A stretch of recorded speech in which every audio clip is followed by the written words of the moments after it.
আপনারা যদি কেক বানাতে শিখতে চান, রেসিপিটি পুরো দেখলে আপনাদের যে পয়সা লাগবে সেটাও না, পুরো ভিডিওটি দেখতে থাকুন। একদম পারফেক্টভাবে সুপার স্পঞ্জ অরেঞ্জ কেক তৈরি করে দেখাবো। খুবই সহজভাবে আপনারা এই দারুণ মজার অরেঞ্জ কেকটি তৈরি করতে পারবেন। সে সাথে আমি কিভাবে কেকটিকে ডেকোরেশন করছি সমস্ত রেসিপি থাকছে আপনাদের জন্য। খুবই সহজভাবে এবং সহজ উপায়ে দেখানোর চেষ্টা করেছি এবং পারফেক্টভাবে অনেক মজারভাবে রেসিপিটি দেখানোর চেষ্টা করেছি। ভিডিওটি কেউ স্কিপ করবেন না, পুরোটা দেখার অনুরোধ থাকছে।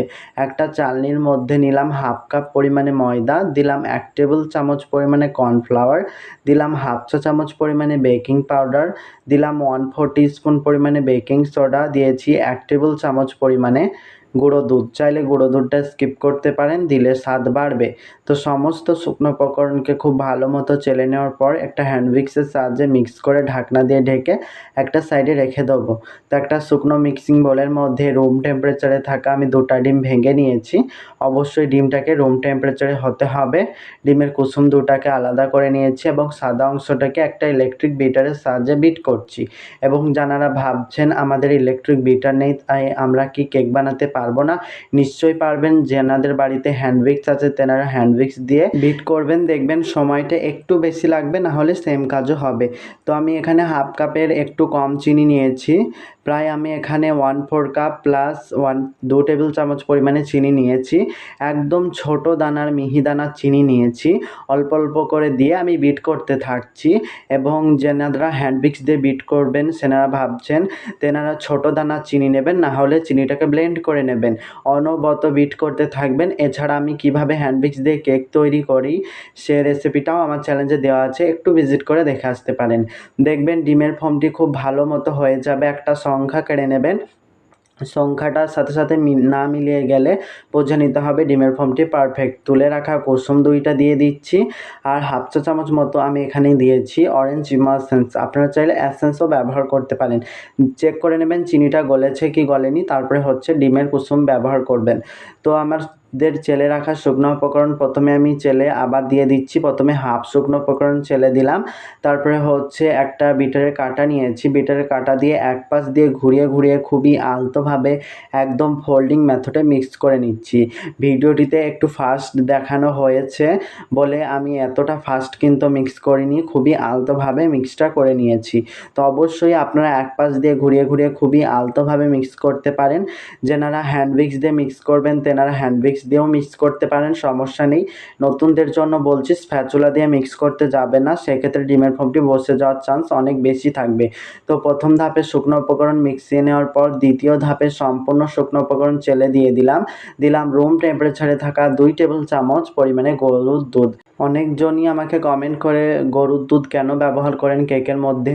গরুর দুধ আপনারা যদি নাও ব্যবহার করেন তাহলেও কেক হবে। যদি আপনারা গরুর দুধ ব্যবহার করেন বা রুম টেম্পারেচারে থাকা পানি ব্যবহার করেন তাহলে মিক্সটা অল্প সময়ের মধ্যে হয়ে যাবে এবং কেকটা স্পঞ্জ অনেক বেশি হবে, মানে সুপার স্পঞ্জ একটা কেক তৈরি করতে পারবেন এবং মিক্সটা অল্প সময়ের মধ্যে হয়ে যাবে বলে মূলত দুধটা ব্যবহার করা। আপনারা যদি না চান নাও ব্যবহার করতে পারেন, কোনো সমস্যা নেই। প্রথম ধাপে যেভাবে আলতোভাবে মিক্স করেছি দ্বিতীয় ধাপে সেম পদ্ধতি অবলম্বন করে খুবই আলতোভাবে এক পাশ দিয়ে ঘুরিয়ে ঘুরিয়ে মিক্স করে নেব। অবশ্যই আপনারা এক পাশ দিয়ে ঘুরিয়ে ঘুরিয়ে যতটা পারবেন ততটা আলতোভাবে মিক্স করে নেবেন। আপনারা চাইলে হাত দিয়েও মিক্স করতে পারেন, হাতটাকে ধুয়ে খুব ভালো মতো ক্লিন করে তারপরে খুবই আলতোভাবে মিক্সটা করে নিতে পারবেন। সেক্ষেত্রে মিক্সটা পারফেক্টভাবেও হবে, কোনো সমস্যা নেই। খুবই আলতোভাবে মিক্স করার পর আমি স্প্যাচুলার সাহায্যেও একটু মিক্স করে নিলাম। মিক্স করার পর আপনাদেরকে দেখিয়ে দিচ্ছি ব্যাটার ঘনত্ব। এইরকম স্মুথ একটা ব্যাটার ঘনত্ব তৈরি করে নিতে হবে।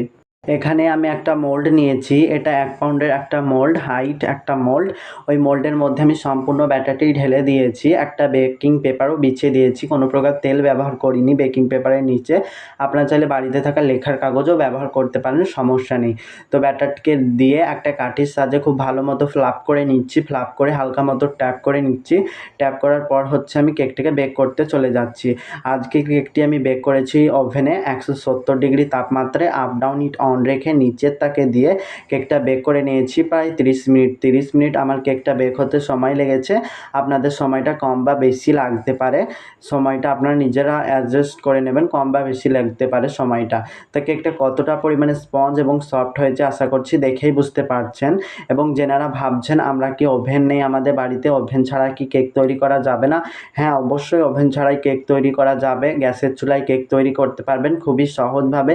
ওই যে বললাম আপনার হ্যান্ড উইক্স ওভেন ছাড়াই খুবই সহজভাবে কেক তৈরি করতে পারবেন। একটু আমার চ্যালেঞ্জটিকে ভিজিট করে দেখে আসতে হবে, তাহলে আপনারা পারফেক্টভাবে কেক বানাতে পারবেন ওভেন ছাড়াই, ইলেকট্রিক বিটার ছাড়াই। তো কেকটাকে আমি 3টে স্লাইস করে নিলাম এবং কেকের ভিতরটা কতটা পারফেক্ট এবং কতটা সুন্দর এটা বলে বোঝানোর মতো কিছুই নেই, আপনারা দেখেই বুঝতে পারছেন। পুরো ব্যাপারটা আপনাদের সামনে ক্লিয়ার হয়ে গেল। তো 1 পাউন্ডের একটা বোর্ড নিয়েছি, অল্প একটু ক্রিম লাগিয়ে দিয়ে একটা কেকের স্লাইস দিয়ে দিচ্ছি। তো আমি টেবিল চামচের সাহায্যে আমি এখানে দিয়ে দিচ্ছি সুগার সিরাপ। হাফ কাপ পানির মধ্যে স্বাদ মতো আমি চিনি মিক্স করে এই সুগার সিরাপটি তৈরি করে নিয়েছি। অবশ্যই পানিটা রুম টেম্পারেচার হতে হবে।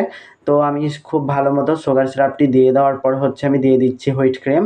আমি এই ক্রিমের রেসিপি আজকে আর শেয়ার করলাম না, প্রায় সময় আপনাদের সাথে ক্রিম কিভাবে তৈরি করতে হয়, কোন পদ্ধতিতে তৈরি করলে ক্রিমটা গলে যাবে না, খুবই সহজভাবে আপনারা কাজ তৈরি করতে পারবেন, সমস্ত ট্রিক্স সহ রেসিপিটি আপনাদের সাথে শেয়ার করে থাকি।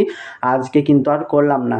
যেনারা দেখতে চান অবশ্যই আমার চ্যালেঞ্জটিকে ঘুরে আসতে হবে, তাহলে আপনারা দেখতে পারবেন। তো আরও একটা লেয়ার দিয়ে দিলাম, এই লেয়ারের মধ্যেও কিন্তু আমি সুগার সিরাপ খুব ভালো মতো দিয়ে দিচ্ছি।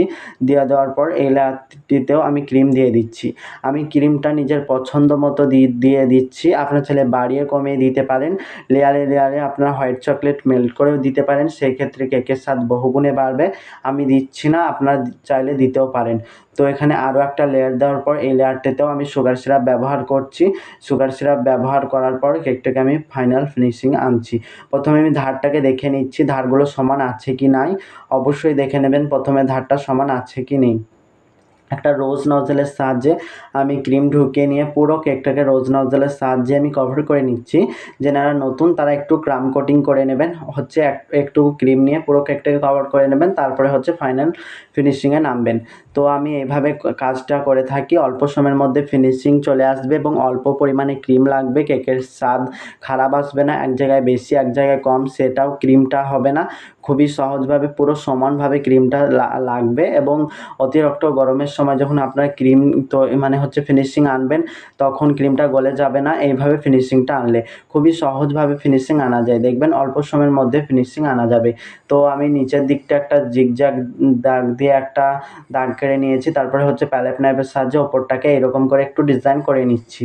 আপনারা চাইলে ফিনিশিংও দিতে পারেন, এইরকম ডিজাইনও করে নিতে পারেন। তো ধারটাকে একটু জিগজ্যাগ দিক দিয়ে আমি স্ক্র্যাপারে ডিজাইন করে নিয়েছি। একটা 2D নজলের সাহায্যে আমি এখানে পিঙ্ক কালার ক্রিম ঢুকিয়ে নিয়েছি, এরকম করে রোজ টাইপের একটা ডিজাইন করে নিচ্ছি। আশা করছি দেখেই বুঝতে পারছেন আমি কিভাবে করছি, এগুলো বলে বোঝানোর মতো কিছুই হয় না, একটু দেখে নিলেই আপনারা বুঝতে পারবেন। আমি এইভাবে ডেকোরেশন করছি, এইভাবে ডেকোরেশন করতে হবে বলে কোনো মানে নেই, আপনার নিজের পছন্দ মতো ডেকোরেশনটা করতে পারেন। যদি আমার ডেকোরেশনটি যদি আপনাদের পছন্দ হয় তো এরকমভাবেও ডেকোরেশনটা করতে পারেন, বা আপনার নিজের মন মতো কেকটাকে ডেকোরেশন করতে পারেন। আমি কিভাবে ডেকোরেশন করলাম সেটাই আপনাদের সাথে শেয়ার করছি। এখানে একটু স্টার নজেলের থেকে একটু বাঁকা টাইপের নজেল দিয়ে আমি ক্রিম ঢুকিয়ে নিয়ে তারপর এরকম করে ড্রপ করে দিয়ে দিলাম, দেখতে অনেকটা সুন্দর লাগছিল। একই ওই নজল দিয়ে আমি বর্ডারটাও দিয়ে নিচ্ছি। অবশ্যই কেকের মধ্যে বর্ডার দেওয়ার চেষ্টা করবেন, কেকটা বড় লাগবে এবং কেকটা দেখতে অনেক বেশি সুন্দর লাগবে। দেখুন কেকটার বর্ডার দেওয়ার পর কেকটা কতটা পরিমাণে সুন্দর এবং কতটা পরিমাণে সুন্দর লাগছে। অবশ্যই আমাকে কমেন্ট বক্সে জানাবেন আজকের কেক রেসিপিটি কেমন লাগলো। খুবই সহজভাবে এবং পারফেক্টভাবে আপনাদের সাথে রেসিপিগুলো শেয়ার করি, এবং আমার চ্যালেঞ্জে কোনো ফেক রেসিপি দেওয়া হয় না, যেটাই পারফেক্ট সেটাই আপনাদের সাথে শেয়ার করি। অবশ্যই জানাবেন কমেন্ট বক্সে রেসিপিটি কেমন লাগলো। সবাই ভালো থাকবেন, সুস্থ থাকবেন। আজকের মতো এখানেই বিদায় নিচ্ছি। ওকে, বাই।